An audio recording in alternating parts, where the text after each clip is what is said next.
I'm a feminist, and I hate it when men are being creeps on buses. But I was on a bus last week, and I sat behind a man.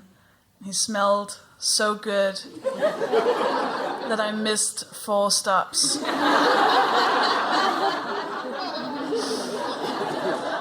I sat terrifyingly close to him. Oh, just wanted to get something in my pocket. A man would have to have therapy if he admitted that. I'm already in therapy, so... Take that, patriarchy. It's fine, it's the patriarchy that put you in therapy. I preempted my sexism. I'm a feminist, but when Sofie and I were preparing backstage just now, I was looking in the mirror while she was talking to me about important things, under the harsh lights, and I was secretly comparing my face to hers and thinking her skin looked so young and beautiful and perfect. And for a second, I kind of hated her. You're flirting with me. This podcast took a turn. I'm a feminist, but someone tweeted me jokingly saying that they only saw the new Ghostbusters because of Chris Hemsworth, and I was like, sexist! But then I saw the movie, and the second he showed up on screen, I went, oh, I get it. I'm a feminist, but when I went to the Dirty Dancing Secret Cinema immersion experience, I wanted to pretend I was Baby or Penny, but spent the whole night worrying that I looked more like the woman who pays Johnny to have sex, while her middle-aged husband plays poker, and then held on to a desperate hope that I could actually be the comedy sister. Because that would be fine. She's a stand-up comedian in real life. That would be fine. I just don't want to look like Vivian, and that's a terrible thing. Vivian's a beautiful woman. I feel like I need to watch the film soon, because you reference it, I mean, an alarming amount. It's so good. I mean, it's not good in terms of feminism, but it's great in terms of the guilty part of the Guilty Feminist. But you know what? She's very feisty. Another word we don't use about men. A word reserved for women with ideas. Feisty. I'm a feminist, but my right to vote, being allowed to inherit property, and it being legal to get abortions are all on the list of all the liberties that I would agree to let go of if it meant that I would never have to be drafted for the army. Okay. Interesting. More quiet than silence. There's like a vacuum. I think there's going to be a major walkout. Was that really that bad? Was that worse than all of Deborah's yada yada yamakli stuff? Is that... Yeah, my yada yada yada Watley stuff? Amakli, blah blah blah, the thing you did before. Oh, I'm just trying to pull you down with me. I didn't say really, you think, you want to go to war? Is that what you're all saying? I'm a feminist. We're going to edit in labs. Haha, joke's on you. Tom, that was a good one. Did you get that? I'm a feminist. But recently, I was reading about the suffragettes and their hunger strikes, which they went on in order to get the vote. And I thought to myself, it's kind of ironic that the first big thing women did for feminism was a diet.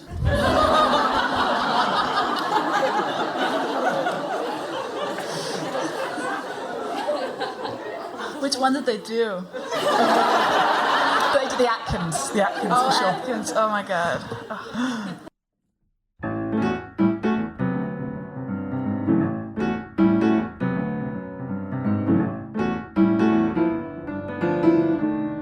Live from King's Place in London, the spontaneous show presents the Guilty Feminist with Sofie Hagen and Deborah Frances-White, and tonight's special guest Carrie Quinlan talking about being bossy.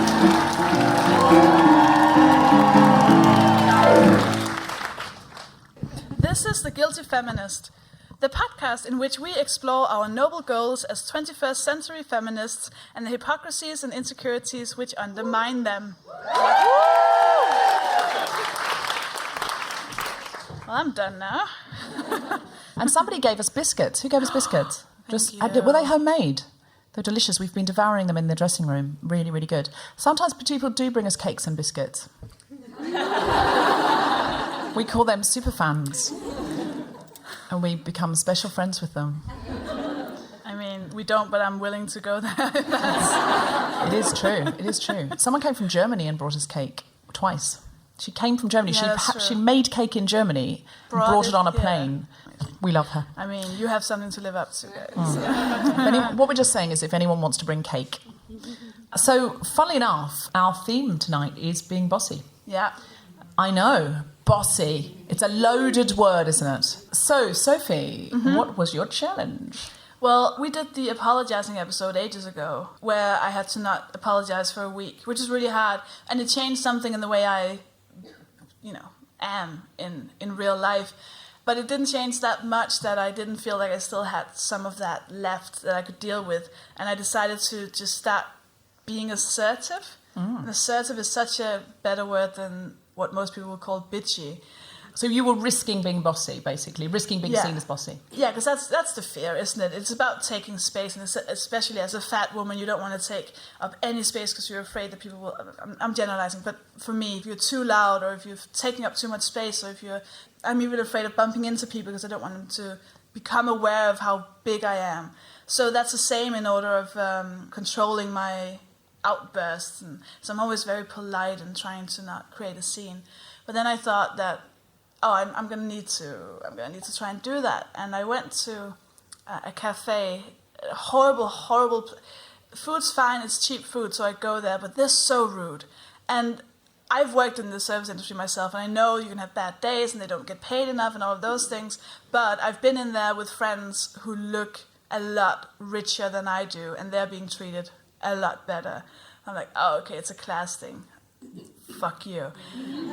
So I went in there and I decided I'm going to order. And they always tell me, my friend always gets her feta cheese exchanged with mozzarella.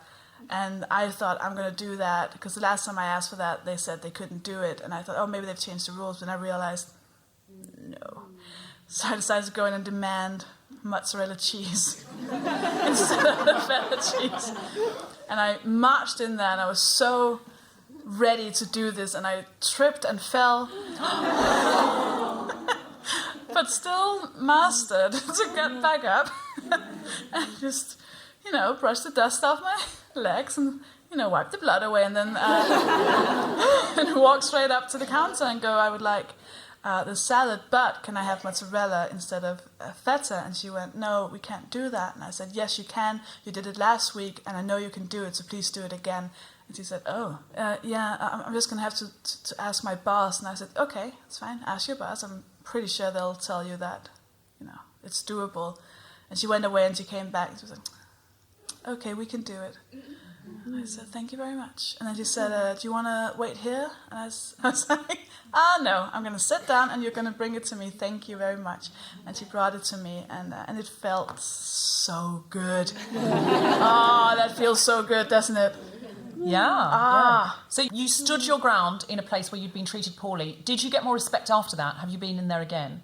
No, I haven't been in there since, but I kind of kept it with me the rest of the week. And it's, I was walking out from the cafe and down the street, and I tried to do that thing of to keep walking in a straight line and, not budge for anyone if they looked, like one of those alpha types. And, of course I would budge for other people that I felt were more like me, who were also a tiny bit scared about being in public. But those like men in suits and stuff, I rammed right into them. Just aiming for their noses. I hope you need surgery after this. Yeah, I saw someone was on Twitter, I think, was saying they were doing, their sister was doing this, and just decided not to get out of anyone's way for a week, and they bumped into like 200 men. Yeah. And then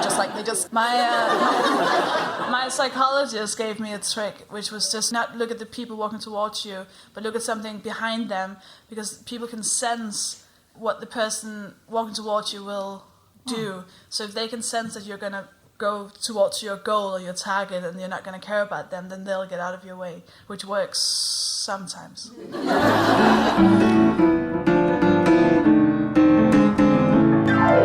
Please welcome to the stage Deborah Frances-White.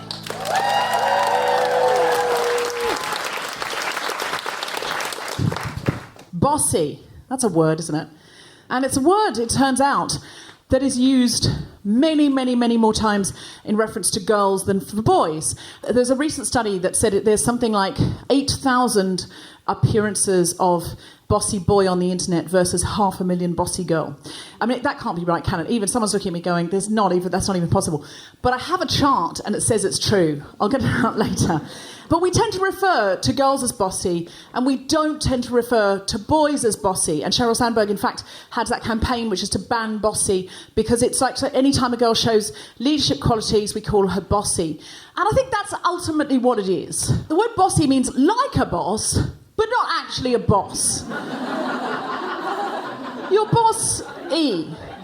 I mean, you're telling people what to do, you're expressing your opinions in a forthright fashion, and yet you are not in possession of a penis.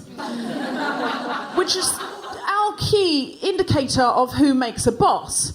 And there's no licensed penis, then you're not a boss. You're just boss-y. You're acting like a boss, but none of us are really comfortable with being told what to do by you.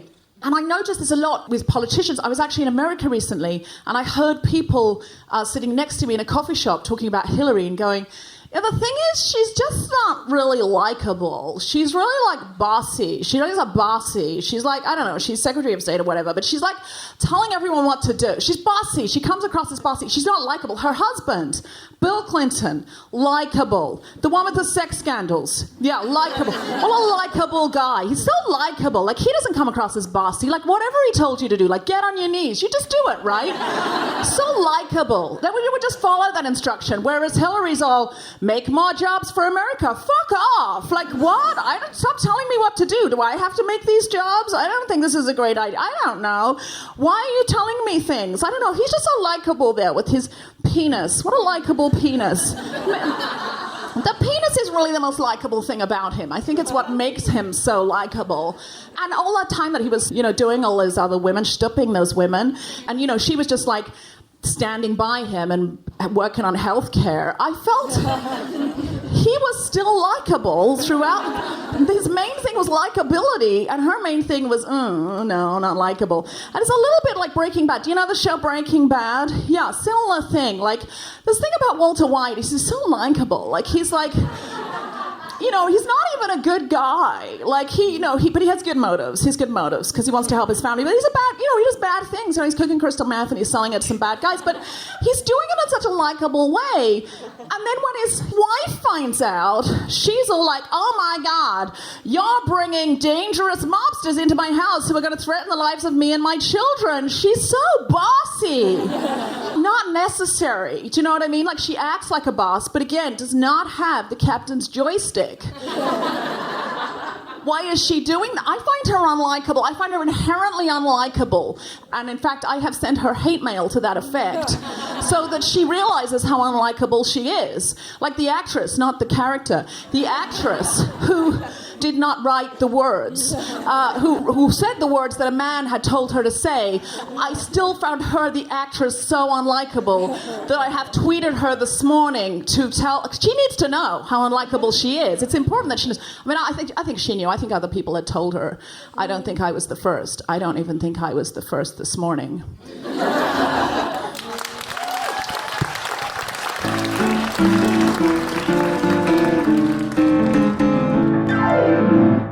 So do you want to hear about my challenge? I would love to hear about your challenge. So I write scripts. That's one of my jobs. And increasingly people are saying, we want more female directors and you should direct your own scripts. And I've just always thought, that's so scary, because if you write a script, you haven't cost anyone anything.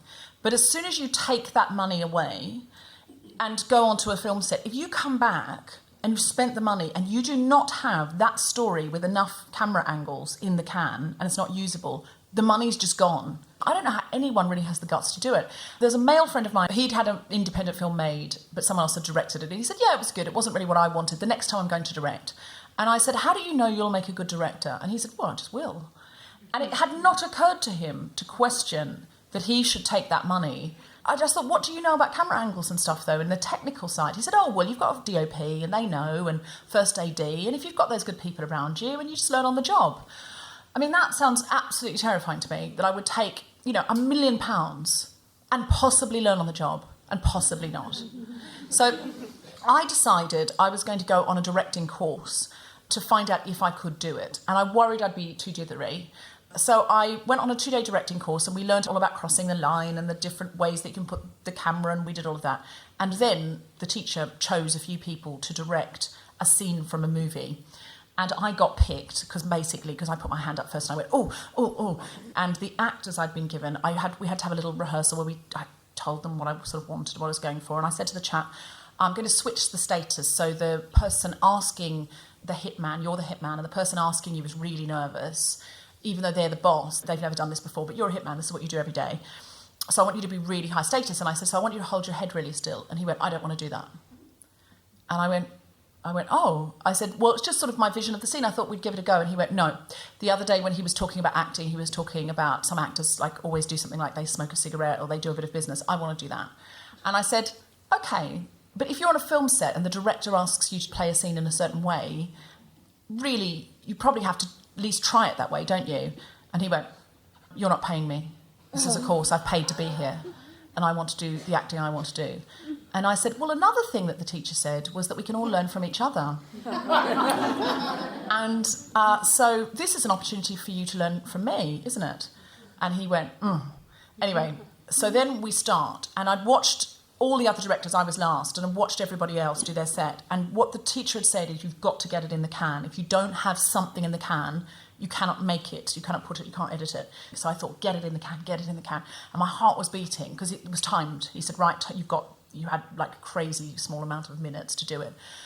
And I thought, I'm going to be dithery. I'm going to say to the cameraman, oh, could you put it there? Or what do you think? And it was weird. As soon as the clock went, I just became, not fascist, but I went into the most high status mode I've ever been in. I was right, silence on the set, camera, action. And then they would do it. And this guy who'd been like really bolshy could not remember the fucking lines to save his life. So every time he would fluff a line, I would go, cut, okay, we're going to go again. And I just became the most authoritarian I've ever been in my life. To the extent where one of my friends who was also on the course heard somebody else say, oh gosh, I'd be a bit scared to be on her set. But I was the only director that got it in the can. I was the only one that got it in the can. And I have to say, I knew I was risking being seen as bossy. And I didn't mind at all, because I thought there's money on the line here. I mean, there wasn't really in the class, but on a film set, there's money on the line. And obviously I would calm down and I would work with the actors in a more sensitive way. But I loved that side of me came out, that really bossy side of me came out. It was almost like being in a trance state. It was amazing. I would definitely do it again. That sounds incredible. Oh, I loved it. I loved it. Too much.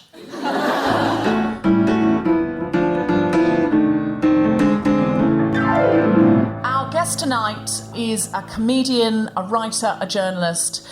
She's absolutely incredible. Please put your hands together and make general woohooing noises for Carrie Quinlan.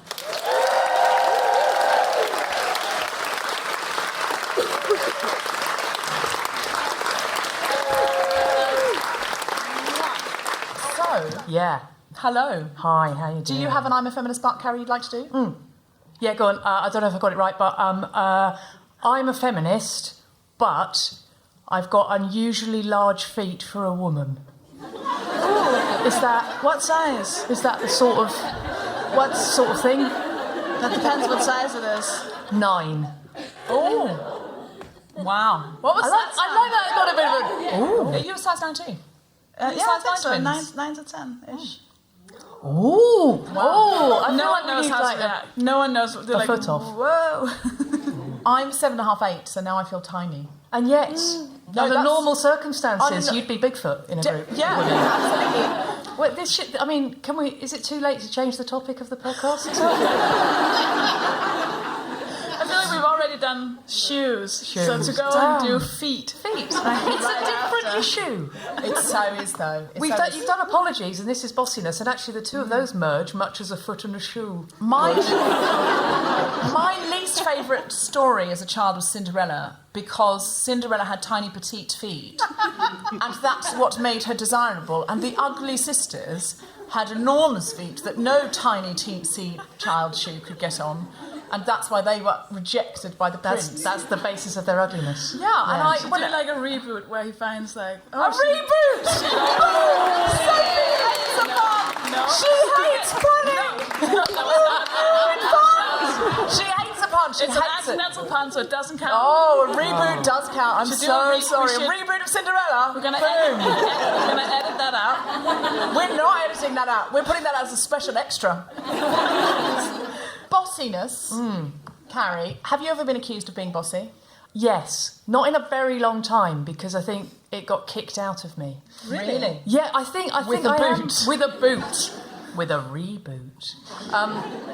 Yeah, I think at primary school I was considered bossy, and maybe I am now, and I've just chosen to ignore it. But it was so horrible being accused of that, aged 10, that I think I've reacted against it in a way that women do, and it causes two things: you either don't say what you think, or because you haven't had the practice over 30 years or however long you may have been alive, when you are assertive, it comes out much worse because you haven't had that practice of just this is normal and it's all pent up.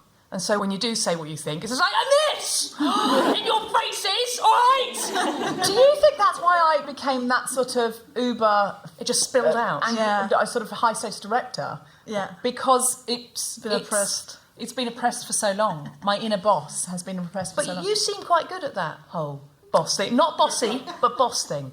Like, I know I the do. projects you do and the talking you do, which, the words that come out of your face. But no, you do presentations and you've done stuff like Voices in Your Head and Bozos and stuff like that, where you're The boss. the boss. Yeah, no. Yeah, so I'm surprised that that's something that you feel... it's great, I'm now interviewing you. No. That No. you feel that that's something that you have repressed. Oh, completely, yeah. I mean, the thing is, I do the sorts of things men often do. So something like, Voices in Your Head or Bozos it's an improv show where I sit in the dark, like the voice of God, and I interview performers on stage and we create stories together. Yes, I'm in a very directorial role in that seat. So I can go into that space, but I can come off the stage and then be deeply, insecure with the improvisers afterwards going, was that all right? Was that all right? Yeah. I think I can go into that zone, but inside I would very much worry about someone not liking me or somebody being angry with me. It's a real trigger. I think the people who are genuinely brilliant at being leaders just don't lie awake at night worrying about what other people think of them. Yeah, they don't think about it particularly. They don't. Do you know what? When Gordon Brown was leaving Number 10, he said he thought he was still the right person to be running the country and didn't seem to notice that lots of people were very angry with him or thought that his time was up. Had 5 minutes earlier said, no, you're not. Yeah, exactly. And I asked the psychiatrist, and I said, that's extraordinary confidence. And he said, oh, well, that's because he's a sociopath. And I went, what? And he said, oh, yeah, all prime ministers and presidents usually are sociopaths. They have to be, because they do not worry like a normal human being about other people's views on things, how other people feel about them, whether other people like them or think they're right. I might be remembering this wrong. I want to say 84% of all leaders that are sociopaths. Really? I read, there's a book, and I don't know what it's called in English, but my psychologist made me read a lot about sociopaths, not because I am one, but I know some. Because you're susceptible to their powers. I'm what? Susceptible to their powers. Sure, that's the word. That I totally know everything about what means. I was in my younger years attracted to sociopaths as like a thing, and my psychologist thought that was a bad idea. That's why I pay her, because that's a really good call. So I read all these books about, and it's a high number because they just have that cutthroat. It doesn't matter how other people feel Yeah. about this. I'm doing what I want to do. Yeah. And that level of being the boss is so unusual. But I like to think that our best friends, Barack and Justin, are not sociopaths. Of course not. I really want to believe they're not. That is 16%. I mean, it's got a path at the end, which makes it sound like a bad thing, but I kind of wish I was a sociopath based on that. Do you? Well, it would be nice not to be so utterly crippled with self-doubt 24 hours a day, even when asleep. Am I doing this right? Am I dreaming right? Is this how other people dream? People judging me for my dreams. Yeah, I do know what you mean. I think there's somewhere, though, between sociopath and crippled with self-doubt. That's a special island place where you do worry about how other people feel. You want other people to feel good and you're interested in collaborating with other people, but you also feel your ideas are as good as theirs. One of the problems is my psychologist told me that if you're like what they would call a pleaser, do we know what that means? You know, one of those people pleaser, yeah, people pleaser. The problem is whenever people try and get out of that and become more assertive and more confident, because you've been that person for so long, your entire network of people will see you as the person that you are. So if you suddenly go, oh no, I'm not going to do 25 people's homework anymore, they're going to think you're a cunt. Right? Because they're like, what, you're not going to, oh, fuck you, you were meant to do. I have suffered from that in the past. When I started to change that, she told me, and that meant that when I then started saying no to people, I knew that was coming, and I could go, okay, well, in a few months they'll be used to the new personality trait of me not wanting to do their homework, and then they'll be fine. And that worked, but you have to get over that 3-week or 3-month or however long it's going to take period where you're just getting a lot of people hating you and thinking that they've done something wrong because all of a sudden you don't want to help them anymore. And that's tricky, but once you get over that, you're a director. See, I've never got boss. over that. I've never got to that point. Every time I do something like that, I don't actually hear what they say after that, because my brain is just shouting, fuck, fuck, fuck, what have you done? Fuck, oh God, run. One thing that I find very interesting is like sometimes I coach men and women in business, and men will say to me, right, I'm at this MD level and I want to be at partner level. So that's why I've got you as a coach, right? Okay. Right, so my boss's boss doesn't like me, so we have to fix that, because that's an obstacle. And I've been given feedback that I'm not clubbable, I don't have any gravitas, so I need to fix that. And it's all externals, where the women will go, my boss wants me to go up for this next role, and I really don't think I'm ready, and she thinks I'm ready, but I'm not ready, and I wouldn't be able to do it. I mean, if I did it, I would fail at it. And I just absolutely mustn't go up for it in case, and also it'll upset my colleague because she should go up for it, and if she goes up for it, I don't want to go. And it's all internal, and that story is like almost 100% consistent, that the man will be sitting there opposite me going, my boss's boss doesn't like me, how do I change that? And I'm like, no, stop, back up. Your boss's boss doesn't like you. What? How are you just sitting there saying that calmly? Like, why are you not sort of weeping? Like, why not going, well, why don't they like me? Why don't they like me? And they're like, I would be fine for them not to like me, except that sort of pisses on my dreams. So I love that image of you as a coach going, he doesn't like you. Oh no, I don't reveal that. Oh my God. I don't reveal that to them, but I find it Have you apologised?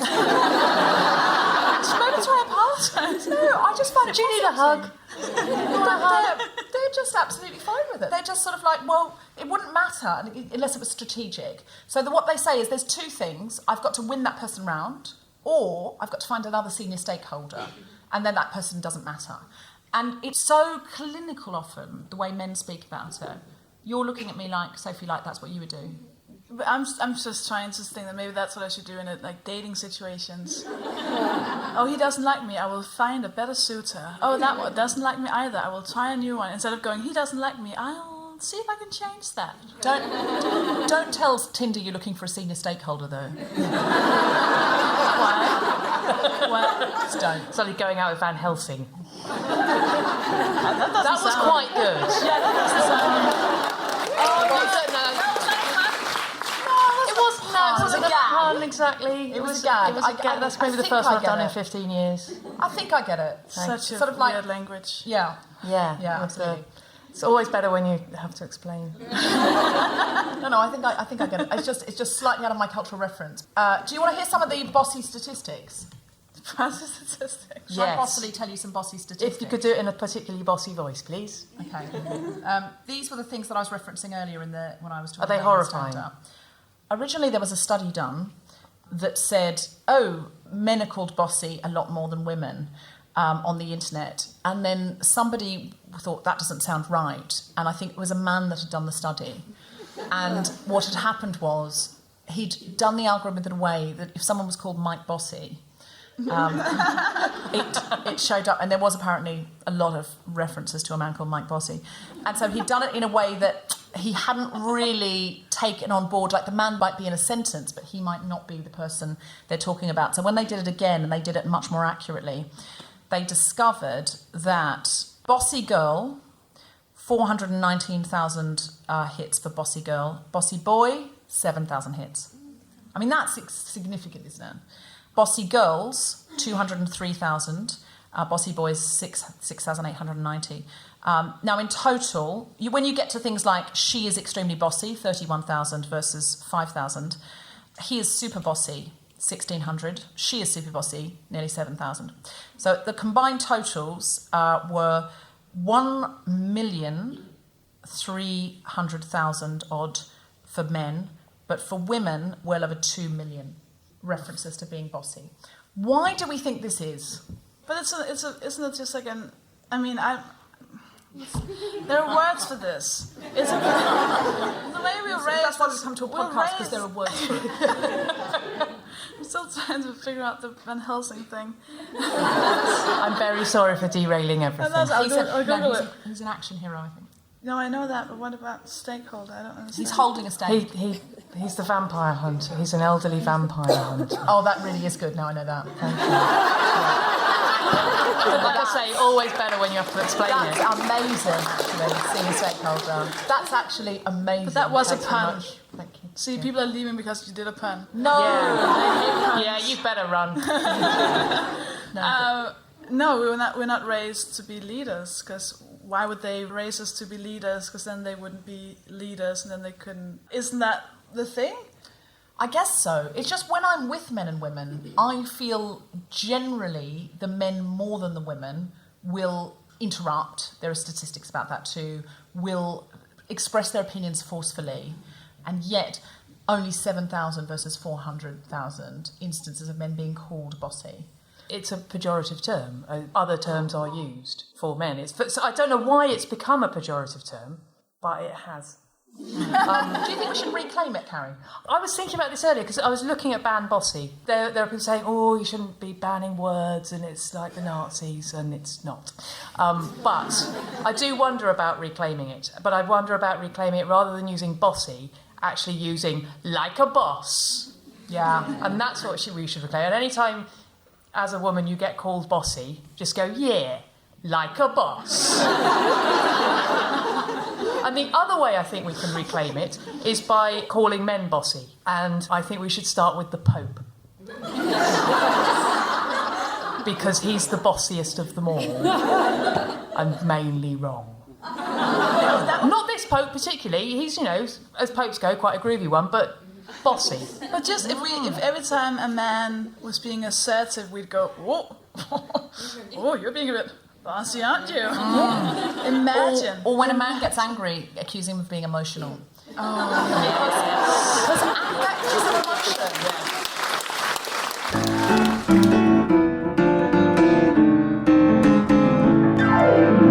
Do we have any questions from the audience? There's one there, really quickly over there.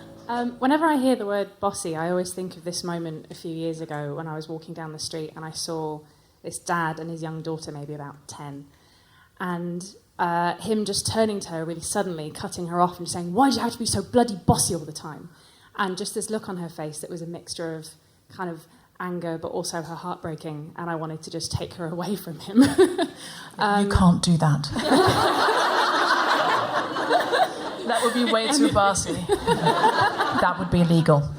But I know the feeling. That too. Now, I often, whenever I hear the word bossy, I think about that moment and that little girl's face, and when you try and relive moments in your head, like, what would I have done differently? And I never know really what to say to that word without being called emotional or bossy. So if you had been in my shoes in that moment, what would you have said or done? Oh. Punched his fucking lights out. The views of Carrie Quinlan are not the views of the Guilty Feminist. Please do not punch anyone's lights out and blame us. No, I wouldn't. I would have wanted to have gone, well, you're the one who's bossing her around and shouting. But I probably would have walked past and then had it play on my conscience for the next several years, much like you did, so that I wouldn't seem too bossy. Is there a positive thing we could say to that? Parents often say, they're fed up and they're just exhausted and they say the wrong thing in public and then people turn on them. So is there a way of helping the parent? Because you want to make them feel good. Because if you raise their status, then they've got the opportunity to raise the status of the child. You're such an adult. And not in a pejorative way. No, that's wow. No, but it's not. No, it's Well, nice maybe you can just do like a boss. It works for everything. I think Do you know with all kind of feminism stuff, I think most people will have small kids in their lives, like nieces or nephews or something like that, and correcting someone's parenting is not. You don't want to do that. I've learned. I'm really angry, but you will get alone time with the child where you can, not to go right. Okay, listen. Right. Number 1, be a boss. I don't have time to explain. Number 2, like a boss. But you can, there's something about just the fact that we're talking about it, and like the next time you talk to someone who is a dad who might not share the same views as this entire room, mention that, because what I find with people who do sexist things is that they don't always know that it's sexist. It's kind of like a guy I saw once, he had nieces and nephews, and I just said, are you aware of how you speak to them? Like, do you say to her, oh, you're pretty, and do you say to him, oh, what are you doing? Do you play football? You might want to be aware of what you do. And he thought for a bit, and he was like, oh, I do that. Oh, I need to stop doing that. And it was that simple of just going, oh, that thing you do that you've been raised to do, because we're all raised in a patriarchal, whatever. What's the word? Patriarchy, your boyfriend. Patriarchal society. We need to change those things. I think, and then when you see it in the street, you just go, oh, there's such, because your whole Facebook feed will be really nice and lovely people who all know exactly what feminism is, and they try and follow it, and then you see that there are other people in the world, and that can break your heart. Yeah. It wasn't a punchline. No, It's just sad. It's very hard not to be heartbroken, like 30% of the time. Yeah, I find. but that's a good, there's 70% of the time you're having a lovely time by the sound of that, Carrie. No, actually, most of that I'm asleep. Right. I'm worrying about other people judging your about dreams. being judged at, Do you how think, closed my eyes are. Do you think that having more female leaders, as we've now got a female leader in Britain, a female leader in Germany, and let's fucking hope one in America. Because if we don't have one in America, we can all stop worrying about everything because we're all dead within 6 months. He must be the worst person in the world. He's funny. be. He's funny. Like stupid people find him hilarious. Yeah, but do they actually think he makes sense? Oh, yeah. You see those videos about when he talks about hairspray? Oh, yeah, when He's like, oh, I use hairspray, and the whole audience are like, oh my god, that is so funny. There's a video where he Doesn't says like hairspray. he says they say hairspray causes holes in the ozone layer. But, I'm using it in my apartment. How's it going to get out of my sealed apartment? And they're like, whoa! Yeah. Yes, you have a ceiling! Genuinely. Yes. Genuinely. So they think he's amazing because they can understand that. How is it going to get out of his apartment? We don't know that either, but that's not the point. Can you imagine someone thinking that their apartment was one from out of which nothing could see? Like, Wow. Maybe we should seal up his apartment and see what happens. That's a great idea. So do you think, in terms of the politics of gender identity, no matter what you think of any of those people's politics, no matter what you think of Theresa May's politics or Hillary Clinton's politics, do you think just in terms of the politics of gender identity, it will make a difference having a number of world leaders talking from a lady face? From a lady face, yeah. Actually talking from a lady face. Talking from their lady faces to other ladies' faces. Vaginally blessed humans. Yes. Making international decisions. I think the more there are, the less of note it is, and I think that'll be helpful. Because the whole Theresa May thing, when they're going, oh, it's another Thatcher, it is a Tory woman who's one of the most right-wing Home Secretaries we've had in a long time. But that's been the default, has been, oh, Thatcher, yeah, second woman. But the more women there are, then people will lose count. And won't be able to say that's the nth woman anymore after a while, and they'll stop doing that, and that will... And then women can just be judged on their own merits as leaders. And that'll be a massive relief. I saw a lovely video on Facebook about Theresa May, what she shares with Thatcher, and then what she shares with Clinton and what she shares with the Dalai Lama and what she shares, not much, and what she shares with, but it's... A toothbrush. Yeah, but... Imagine Theresa May and the Dalai Lama sharing a toothbrush. But it was like, yeah, she shares lots of stuff with people, leaders around the world. She shares a birthday with this person. She shares an idea with that person. She likes leopard skin like the Queen. And I thought, I can't imagine the Queen liking leopard skin. But then they had a picture of the Queen in a leopard skin jacket. I think she was much younger. And nothing else. She was clubbing. The Queen was not in a leopard skin jumper and nothing else. That was a different website. And it was saying she shares lots of things with lots of people. What you're doing is going, oh, both of those people had breasts. Therefore, we must look at those parallels, because the first thing you notice about somebody is, are they female, are they male, are they black, are they white? And even though these things, we have so much more in common with other people who are perhaps on the same side of the political divide as us, or just other people that have a similar upbringing, that's the first thing, the first way in which we're categorised and lumped together. But you might as well say all people called Teresa, or all people who are left-handed, or all people who... So we should do like a Theresa May and Brian May. Exactly. Let's see what Theresa May and Brian May have got in common. That would be good. Let's make that a little project. Yeah, we'll do that. We'll find all the things Theresa May and Brian May have got in common. Yeah. And we'll put them together.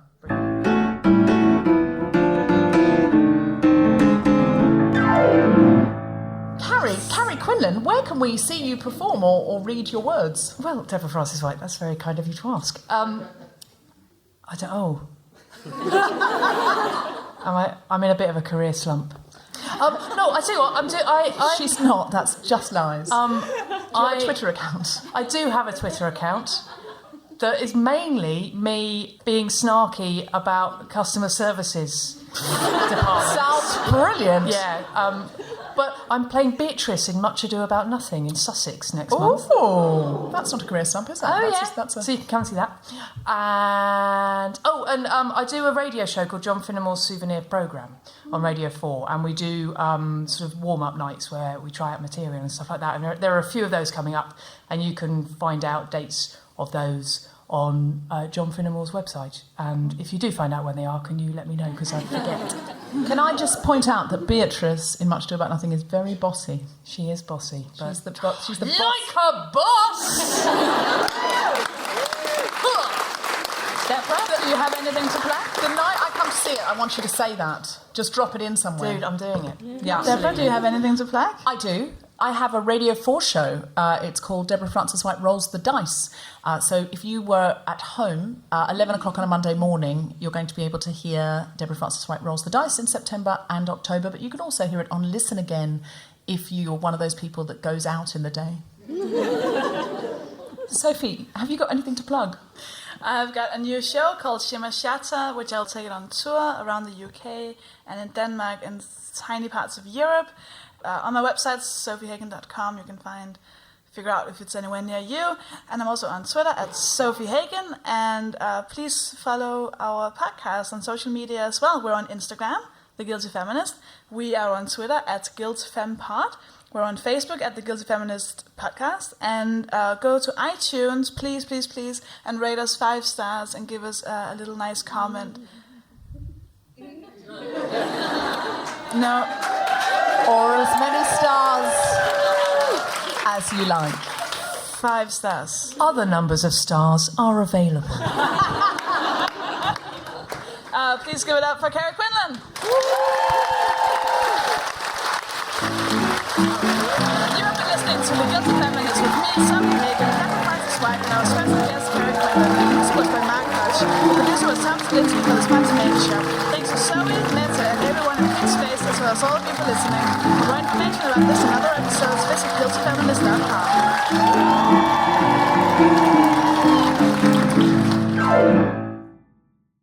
Ladies and gentlemen, our next guest is shouldn't say next because it's going out. Ladies and gentlemen, our guest tonight, not ladies and gentlemen, we stopped saying that as well, too gender binary. Okay.